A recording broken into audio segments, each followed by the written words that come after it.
ستړي مه شئ ګرانو ملګرو ورونو خویندو خدای دې وکړي چې ټول به روغ جوړ یاست. ما تاسو ته په تیره ویډیو کې د ځینو متعدي کړنو اوړون په بشپړ تېرمهال کې ښودلی و او په دې ویډیو کې تاسو ته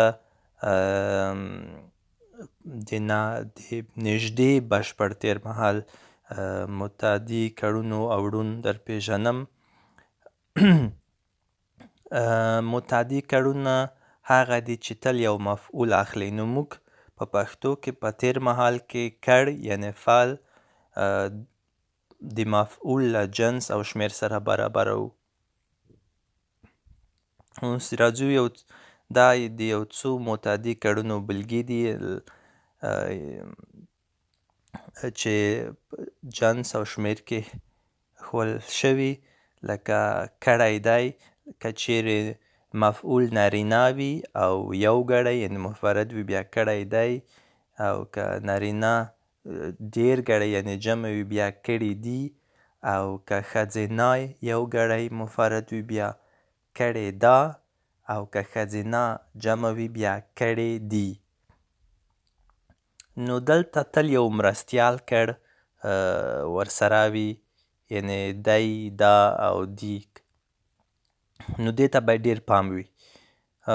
اوس تاسو دا نورې بېلګې وګورئ او ځانونو سره یې نوټ کړئ. اوس راځو یو څو بېلګو ته چې د رڼاوي لپاره، لکه ما کار کړی دی. دا کار نارینه مفعول دی یا نارینه نوم دی او یو ګړی دی مفرد دی، نو کړی دی دواړه په نرمه یې لیکو.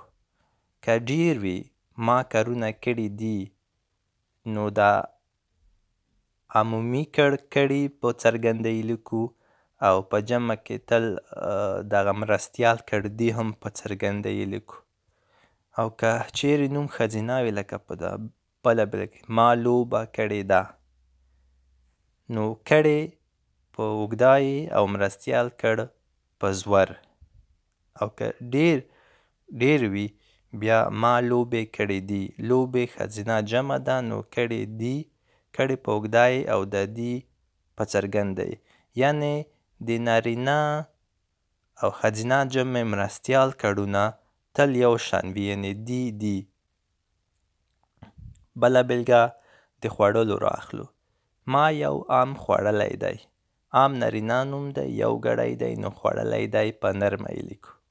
ما دوه امونه خوړلي دي، دا یې بیا نارینه جمع شوه نو خوړلي دي. که ښځینه نوم وي ما یوه مڼه خوړلې ده. خوړلې په اوږده یې او مرستیال کړ په زور، او په جمع کې ما دوې مڼې خوړلې دي.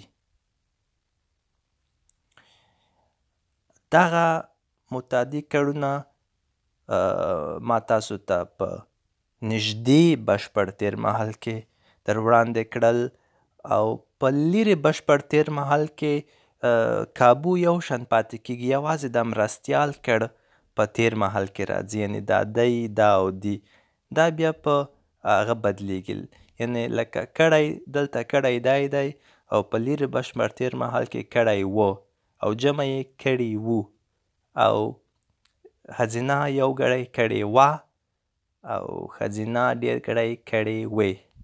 که چیرې همدا بېلګه راواخلو لکه ما کار کړی دی، که دا په لیرې بشپړ تېرمهال کې ووایو نو بیا داسې راځي چې ما کار کړی و، یعنې یو واو که نارینه وي، او که نارینه جمع وي بیا داسې راځي چې ما کارونه کړي وو په دوه واوونو. او که ښځینه نوم وي لکه ما لوبه کړې وه په لیرې بشپړ تېرمهال کې وه یعنې واو او زور.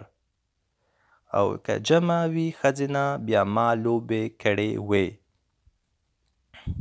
نو تاسو مهرباني وکړئ د نژدې بشپړ تېرمهال دغه کړونه یا کړاوړون او د لیرې بشپړ تېرمهال دا دواړه له ځانونو سره ولیکئ په کتابچه کې.